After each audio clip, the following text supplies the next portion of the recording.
नमस्कार,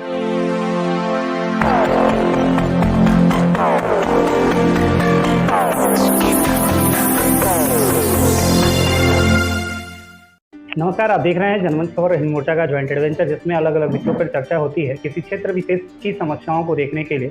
जहां सरकारी तंत्र है वहीं कई तरह के कई संगठन ऐसे संचालित होते हैं जो लोगों की समस्याओं को उठाते हैं और उस समस्याओं का समाधान ढूंढते हैं।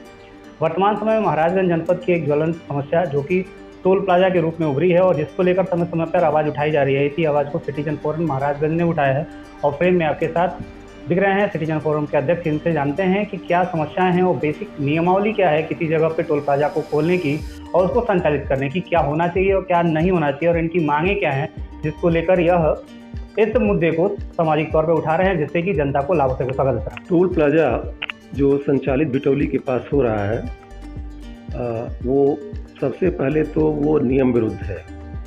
जो मानक है उस मानक के अनुसार दो टोल प्लाजा के बीच में 60 किलोमीटर की दूरी होनी चाहिए। छितही जो फरेंदा के पास स्थित है और ये टोल प्लाजा जो बिटौली के पास स्थित है, इसके बीच की दूरी 47 किलोमीटर है। ये मानक के अनुरूप नहीं है। सबसे पहले तो इसको लेकर विरोध हम लोगों का है। दूसरी चीज़ ये है कि टोल प्लाजा को संचालित करने के लिए कुछ सुविधाओं की आवश्यकता है। जो मानक सुविधाएँ हैं वो अत्यंत आवश्यक वहाँ और से होनी चाहिए। सबसे पहले तो वहाँ जो गेस्ट रूम होना चाहिए, गेस्ट रूम होना चाहिए। साथ ही साथ वहाँ वॉशरूम की व्यवस्था होनी चाहिए। ये सारी व्यवस्थाएं वहाँ नहीं है। वहाँ एम्बुलेंस अवश्य होनी चाहिए, क्योंकि मान लीजिए कल्पना कीजिए कहीं कोई दुर्घटना हो जाए तो दुर्घटना से जो व्यक्ति चोटिल होगा उसको अस्पताल पहुँचाने के लिए एम्बुलेंस की आवश्यकता पड़ती है। ऐसी वहाँ कोई व्यवस्था नहीं। कभी कभी ऐसा भी देखा जाता है कि यात्री जो है टोल प्लाजा के पास आते हैं, उनका पेट्रोल उनकी गाड़ी में ख़त्म हो गया। तो ये नियम है, ये मानक है कि टोल प्लाजा को जो है पेट्रोल भी उपलब्ध कराना होता है। इस तरह की कोई व्यवस्था वहीं नहीं है। फिर वहीं जो है एक तीसरी लेन जो है टोल प्लाजा की वो ईंटों से बनी हुई, ईंटों के टुकड़ों से बनी हुई है, उसका निर्माण भी नहीं हुआ है। साथ ही साथ टोल प्लाजा के ऊपर 11,000 वोल्टेज की विद्युत लाइन भी जा रही है, जो नागरिकों के लिए, यात्रियों के लिए बहुत ही खतरनाक है। कहीं कोई हादसा हो सकता है, इसमें कोई संदेह नहीं है। तो इन सारी समस्याओं को लेकर के हम लोग 30 अगस्त को डीएम के पास प्रतिवेदन लेकर के गए थे। डीएम महोदय ने आश्वासन दिया था कि आपके विचारों पर, आपके प्रत्यावेदन पर विचार किया जाएगा, इसको सॉल्व कराने का प्रयास किया जाएगा। NHI से आप लोगों की मीटिंग कराई जाएगी और उसमें समस्याओं के समाधान करने का प्रयास किया जाएगा। आज उसी संदर्भ में पुनः हम लोग जो है उन्हें रिमाइंड कराने गए थे। पुनः डीएम साहब ने आश्वासन दिया कि नहीं, आप लोगों की बात जो है हम आगे बढ़ा चुके हैं, हमने पत्र लिख दिया है, लेकिन अभी कोई ठोस कार्रवाई नहीं हुई है जहां तक हम लोगों ने अनुमान लगाया। इसलिए हम लोग ये चाहते हैं कि प्रशासन इस पर ध्यान दे और ठोस कार्रवाई करे, वरना हम लोगों को जो कुछ दिनों के बाद आंदोलन के लिए बात। जहाँ तक देखा जाए मुख्य सड़क है और यहाँ वित्त राज्य मंत्री का आवागमन है, विधायकों का आवागमन है, जिलाधिकारी आते हैं और लगातार काफ़ी दिनों से लगातार मंत्रियों का दौरा चल रहा है और वो सारी चीज़ें नियम विरुद्ध है। और परिवहन मंत्री जो है नितिन गडकरी जी अक्सर अब सार्वजनिक मंचों से ये कहते हैं कि भारत की सड़कें सबसे सुव्यवस्थित हैं। टोल प्लाजा में जो सड़कें देखी जाती हैं अक्सर इसका भी सवाल उठ रहा है कि जब तक दोहरी लाइन नहीं बनी है, चौड़ीकरण भी उसका नहीं हुआ है, पुरानी सड़क पे ही टोल संचालित हो रहा है, तो जनप्रतिनिधियों का किस तरह का रुख है? अब जनप्रतिनिधियों ने अगर ये ध्यान दिया होता तो इस तरह की समस्या उत्पन्न ही नहीं होती। मैं समझता हूँ कि जनप्रतिनिधि इस पर ध्यान नहीं दे रहे हैं, उन्हें ध्यान देना चाहिए और जो नियम है उन नियमों के मानक के अनुसार जो टोल प्लाजा का, साथ ही साथ सड़क के से संबंधित जो सुविधाएं उनका विस्तारीकरण होना चाहिए।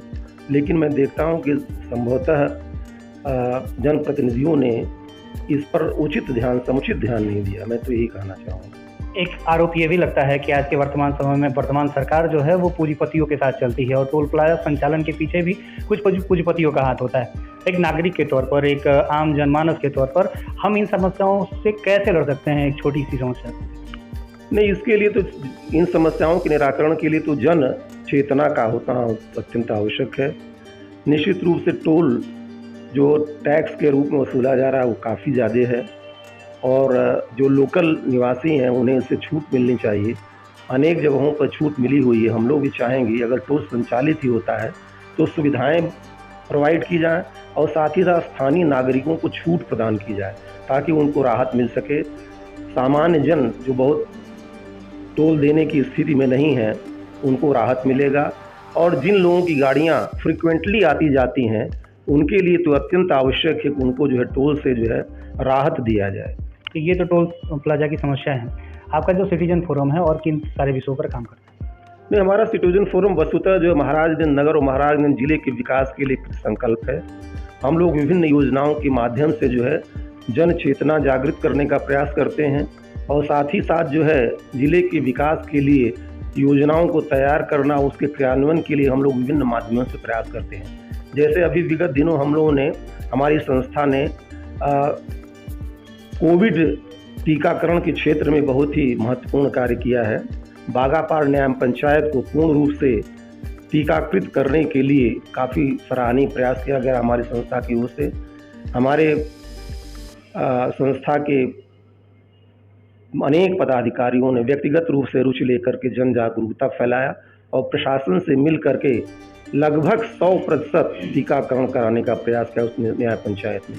ये हमारी सफलता रही। हमारी इस योजना को जो प्रशासन के साथ ही साथ जन सामान्य ने भी काफ़ी इसको सराहना इसकी किया है। इसके साथ ही साथ हम लोग जो है एक बहुत प्रमुख मुद्दा और उठाने जा रहे हैं।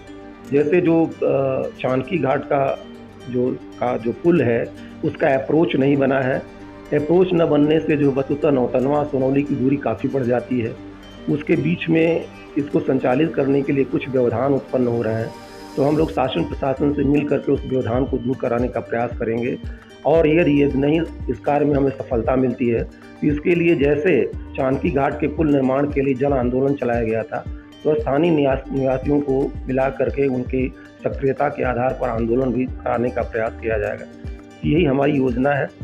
और विभिन्न रूप से विभिन्न क्षेत्रों में नगर के विकास के लिए, जैसे नगर में जल निकासी की बहुत बड़ी समस्या है। हमारे प्रत्येक मोहल्ले बरसात के बाद पानी से भर जाते हैं, नालियां बनी हुई नहीं हैं और जो बनी हुई हैं बिल्कुल जो ध्वंस के कगार पर हैं, उन नालियों का पानी जो है उसकी निकासी की कोई व्यवस्था नहीं है। इस पे हम लोगों का बहुत ज़्यादा फोकस है और इसे हम लोग प्रमुखता से उठाने जा रहे हैं और हम चाहेंगे कि शासन प्रशासन इसमें हम अपनी महत्वपूर्ण भूमिका निभाए। हम जनप्रतिनिधियों से भी ये निवेदन करेंगे कि इस ज्वलंत समस्या का निराकरण कराएं और नगर के लिए जल निकासी की व्यवस्था अवश्य होनी चाहिए। जो हमारे नगर का जो विकास है तो एक तरह से प्लान्ड नहीं है, प्लान्ड में विकास नहीं हुआ, नालियों की व्यवस्था नहीं की गई। मैं इतिहास का विद्यार्थी हूँ। सिंधु घाटी की सभ्यता में जो हमारी सबसे प्राचीनतम सभ्यता है उसमें नालियों की जो व्यवस्था की गई थी उसे न केवल भारतीय इतिहासकारों ने बल्कि पाश्चात्य इतिहासकारों ने भी उसकी पूरी प्रशंसा की है। हम जो आधुनिक काल में नगर बसा रहे हैं उनमें इस तरह की व्यवस्था न होना वस्तुतः जो है प्लानिंग की कमी का अभाव है। हम जनप्रतिनिधियों से निवेदन करेंगे कि नगर को विस्तारित करने के लिए इस तरह की प्लानिंग की जाए और नगर में जल निकासी की समस्या अगर नहीं होगी इससे स्वच्छता अभियान को पूरी तरह से कार्यान्वित करने में सफलता नहीं प्राप्त होगी। चलिए, आपने समय दिया इस ज्वलंत मुद्दे पर बात के लिए धन्यवाद बहुत। तो क्षेत्र की समस्याओं से जुड़े हुए ढेर सारी समस्याएं आपके क्षेत्र में हैं और ऐसी सामाजिक संगठन जो इस समस्याओं को उठाती हैं और टोल प्लाजा को लेकर सभी प्रभावित हैं, लेकिन कोई बोलना नहीं चाहता है। और वर्तमान समय में कहा जा रहा है कि सत्ता पक्ष के विपरीत कुछ बोलना या फिर किसी चीज़ पे आवाज़ उठाना अपने आप में एक टेढ़ी खीर है उस समस्याओं का निराकरण कराना। देखना यह होगा कि इस प्रबुद्ध वर्ग के इस मांग पर प्रशासन किस तरह की कार्रवाई करता है, क्षेत्र के जनप्रतिनिधि कब ध्यान देते हैं और इस समस्या से जनता को कब निजात मिलती है। ऐसे ही ढेर सारी चीज़ों के लिए, ढेर सारी खबरों के लिए और ऐसी विस्तृत चर्चाओं के लिए जुड़े रहे आप हमारे साथ। आप देख रहे थे जनमंच खबर और हिंद मोर्चा का ज्वाइंट एडवेंचर। आपको यह पूरा कार्यक्रम कैसा लगा, इससे संबंधित अपने विचार हम तक पहुँचाएं। धन्यवाद।